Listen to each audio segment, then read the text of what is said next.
everyone, it's Angie from Literary Labors. Today is March 18th and I thought I would go ahead and film my March wrap-up. I read a total of 14 books. I participated in a few readathons, read-alongs, and a couple of buddy reads. So I'm going to start with the book that I read for March of the Mammoths, and that was Stephen King's Needful Things. This was my first time reading Stephen King, and I don't know what I expected exactly, but I was pleasantly surprised. I enjoyed the story. I felt like I got to know all of the characters, even though there was a long cast of characters. I guess I thought his writing style was going to be complex and hard to understand, but that wasn't the case with Needful Things. I gave this 4 stars on Goodreads, and this is about a man, a stranger, who comes to Castle Rock and opens a shop. Now, any customer who comes into the shop finds exactly what they needed or what they desired, and in exchange for the item, you have to perform or you have to play a prank on a member of the community. And at first the pranks seem harmless, but then they start having violent consequences. And she slobbers when she does that. And yeah, this was really good. I enjoyed it. Like I said, I felt like I got to know all of the characters, even the minor ones. They all had really interesting stories. And I would say the last 200 pages felt a little bit cartoonish. I felt like I was watching a cartoon that was kind of exaggerated and over the top. But other than that, I really liked this, and I'm looking forward to reading more Stephen King. Now, I should mention that I didn't finish this in March. I think I had about 150 pages left, and I finished finished reading the book in April, but I read the bulk of it in March, so I think this counts as a March read. Okay, let's see. Then for the Family Reading Challenge hosted by, or created by Emily Cook at Art Schooling, I read As Brave as You by Jason Reynolds, and this was so much fun. This was a really great story. This is, like I mentioned in my March TBR, it's about 2 boys from Brooklyn who go to Virginia to visit their blind grandfather, and the narrator, Jeannie, 11-year-old Jeannie, was such a fun character. I just had a great time following him along on his adventures in with his grandparents. And I guess this was something of a coming-of-age story, in particular for his older brother. What's his name? Ernie? 14-year-old Ernie. Yeah, this had just so many great themes and lessons. There was overcoming fear and the importance of family and admitting mistakes and forgiveness. So yeah, this was great. I highly recommend this, and I highly recommend that you read the audiobook if you are going to read this, because this, I think, took the reading experience to a whole new level. So highly recommend, 4 stars on Goodreads. Let's see, then for the BookTube Rereadathon, I reread We Have Always Lived in the Castle by Shirley Jackson, and the prompt for March was to buddy read a book, and I buddy read this with Victoria from A Musical Bookworm. This was a reread, but I didn't remember much about the book. I think I knew there was some secret maybe, but that was as much as I could remember. This was a great experience. I mentioned to Victoria that I felt like I was in a fun house. I didn't know exactly what was what. Like, was I looking at an optical illusion? Was I standing on a steady floor or a wobbly floor? I don't even know if that makes sense, but that's how I felt. That's how that was my experience with the book. And in this story, you have 2 sisters, Constance and Mary Cat, who live together with their Uncle Julian in their family home. They live pretty reclusive lives. Mary Cat occasionally goes out to buy the the goods that they need, groceries and things. Um, the whole time, there's something, something's being hidden. There's some sort of, either the girls are hiding something, or there's just this undercurrent of this mystery. I don't know. It's hard to explain. And yeah, and the townspeople obviously hate them and terrorize them when Mary Cat goes out into the town. Yeah, this was strange and odd and so good. Definitely recommend. I think I gave this 4 stars. I'm pretty sure it was 4 stars. Yeah, and one of the things that I liked about this book was how my feelings changed towards the characters. At the beginning, I was not very keen on them. I found them just, I don't know, there was something about them that I just didn't, I guess I didn't trust. But then by the middle of the story, I found myself feeling sympathetic towards them, and then by the end, I was really cheering for them. And that was the strangest thing to me, because my feelings don't normally change towards characters, especially this drastically. But yes, highly recommend We Have Always Lived in the Castle. Let's see. Then I read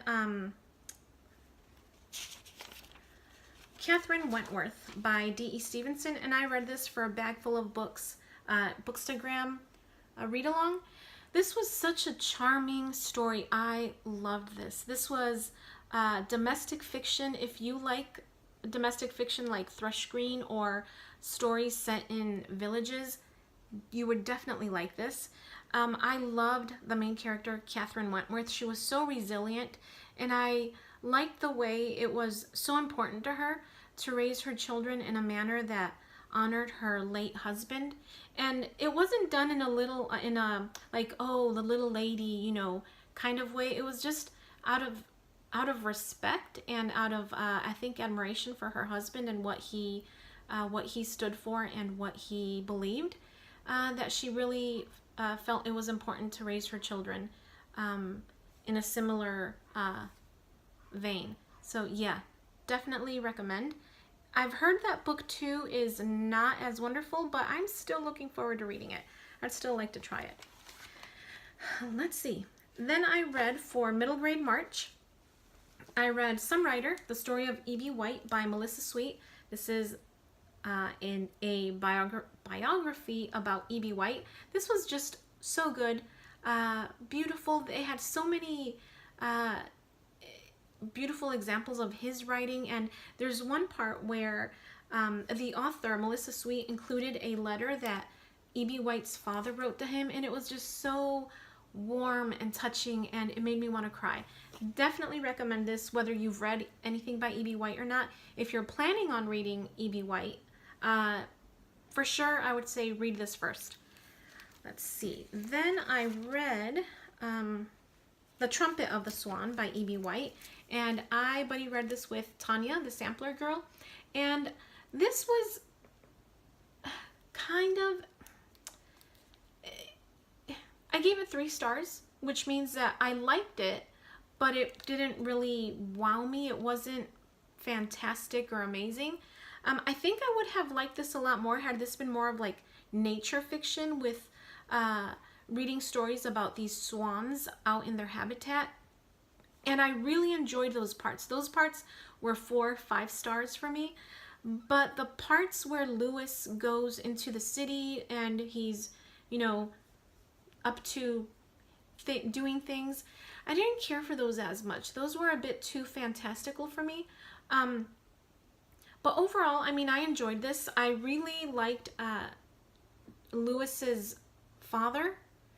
And I so enjoyed whenever the dad would give these, not fantastical, these beautiful poetical speeches. He was definitely my favorite character. And I loved how he was so supportive of Lewis. Yeah, so not my favorite E.B. White. Definitely prefer Charlotte's Web, but it was good. Definitely check it out. And the one thing I did read in Some Writer, I think it was in Some Writer that I read, that he named uh, the swan after Louis Armstrong. So I'm wondering if maybe the swan's name should actually be pronounced Louis and not Louis. So just wondering. Okay, let's see. Then I also read for middle grade March. I also read As Brave as You. That was for the Diverse Challenge. And then I also read Unbound by Anne E. Berg. This is a book in verse. This was such an incredible story. This is the kind of book you read to learn empathy and compassion. The last two books I read for middle grade March didn't fulfill any prompts. These were just kind of like free choice books that I wanted to read. I read The Ghost of Crutchfield Hall by Mary Downing Hahn, who is a master of writing ghost stories for a younger audience, and this did not disappoint. And I also read Little Blog on the Prairie by Kathleen Davitt Bell, and this reminded me so much of that old PBS show, reality show called Frontier House, where they took people and had them live like the pioneers out in, I think they were maybe in Montana or Wyoming. I don't remember. But then they did an update on the people once they returned back to normal life. And I remember there was one man from Tennessee who had such a hard time coping and readjusting to the modern world. He said I remember he said something like he needed a 20th Century Anonymous group. Yeah, I don't know. It was fun. It was a fun show. And this reminded me a lot of that. So these families go to vacation at this camp where they live the frontier experience. And the book didn't draw me in until about chapter 11 when they were doing the washing. They were doing laundry. And I just liked how they really made it, they wrote about it in a very realistic way, whereas in Little House on the Prairie, everything seems so idyllic, you know, from the churning to the washing to the harvesting and the slaughtering. Everything just sounds so beautiful and wonderful. And this, when the girl and her mom were from one of the families, when they were washing, I mean, they talked about how raw their hands were and how how horrible their back hurt, and you know their hands were chapped and raw. Just that's the point where I was finally drawn into the story. And then unfortunately the last bit kind of like I lost interest again. So I think I gave this 3 stars. The middle was great. The beginning and the end were just so-so. Okay, so then for March Mystery Madness, I read Huckleberry Finished by Livia J. Washburn. And yeah, this didn't wow me the way I hoped it would. I don't know what it is. Her writing style and I just don't get along. I've read several of her books in the I don't know the name of her series, but she has a cozy mystery series set in Texas. And yeah, I don't know what it is. But I don't care for it. And this wasn't a horrible book. Not horrible at all. I gave it 2.5, 3 stars. I think I gave it 3 stars, but it was more like a 2.5 book for me. I mean, all of the elements for it to be a great story were there. It just didn't do it for me. So I would still recommend this if you like reading cozy mysteries and cozy mysteries set in literary sites. I mean, try it. You might like it. Let's see. Then I also read probably my favorite book of March, Edinburgh Twilight by Carol Lawrence. This was incredible. This was a story about a detective, Ian Hamilton, who is trying to solve these murders that have been occurring in Edinburgh, and he realizes that they are dealing with a serial killer. And everything about this was great. The atmosphere, the writing, There were a couple of murders that I thought were a little excessive. I didn't feel they served a purpose. But other than that, this was great. I gave this 5 stars. And I read the audiobook. The audiobook was excellent. The narrator did an amazing job. His female voices were all pretty similar, but I mean, I didn't have any issue with that. And also, the detective, Ian Hamilton, is my new literary crush. I want to wipe his brow and rub his shoulders when he comes home from a hard day investigating. Yeah, new literary crush, and I can't wait to read book 2. Let's see, then my second favorite was A Brazen Curiosity, a Beatrice Hyde Clare mystery by Lynn Messina, and I already talked about this in my March TBR. I won't go into it, but I really liked the relationship between Beatrice and Duke Hargrave. I liked the way they like bounced ideas off each other, and they really supported, eventually they supported each other in the investigation. Yeah, so definitely recommend. 5-star book for me.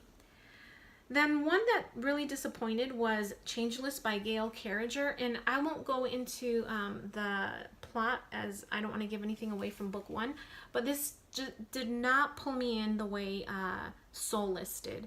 I'm still going to continue the series, and I'll definitely give book 3 a try, but yeah, really disappointing, very disappointing. I just thought it was drawn out too long. I mean, I feel like things could have been resolved a lot faster than they were. And then I read, the last book I read for March Mystery Madness was Murder in Italy by Diane Harmon. And this was, it wasn't terrible. It was okay. I think really what happened is I wasn't in the mood to read this. And so my mood kind of affected how I felt about the book since I was reading it reluctantly.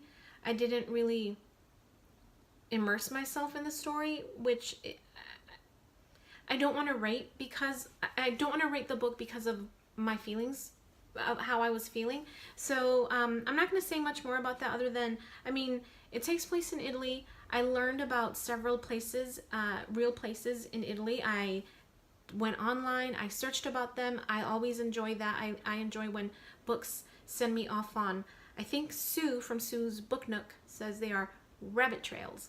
So, I mean, yeah. So anyways, yeah, I'm not going to go on much about this book. And then I think the very last book that I wanted to mention was, yes, Mary Poppins. Mary Poppins is not as lovable as I thought she was going to be. She's, kind of mean. She's a bit mean. There was one scene where she kind of tells Michael to get out of her face. Those weren't her exact words, but that about sums it up. And it was just not very nice. She was definitely what in Spanish the word is brusca. In English, is it brusque? Brusque. Yeah, not as lovable. The story, most of the stories didn't interest me. I think this was a case of the movie ruining me for the book. So those were the books that I read in March. And like I said earlier, I would like to read more Stephen King. So my question to you is, what Stephen King book should I read next? I don't want anything overcomplicated, something simple, but good. So if you can recommend anything, I would appreciate it. If you watched, thank you so much. I do appreciate it. And I will see you again next time.